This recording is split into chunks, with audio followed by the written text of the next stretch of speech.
Efa hatramin'ny 7 eny nandeha zay dialogue zay hoe nareo samy malagasy tokony mifampieny de mifampiresaka.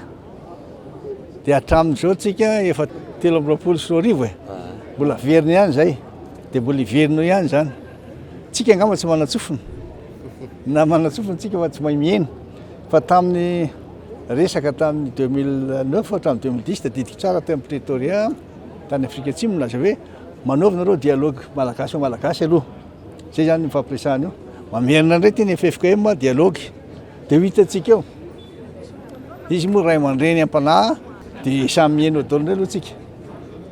De angatahana amin'Andriamanitra mba hiasa mahery ny fanahy masina mba hahafahantsika rehetra mahalala zay tiany ho resahana.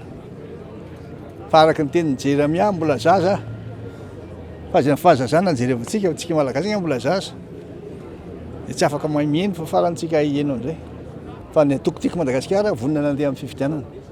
Zay ihany ny farany hoe zay ny sitrapony de kena. Efa hatramin'ny voalohany milaza hoe apetraka eo ampelantanan'Andriamanitra ny fandaharana.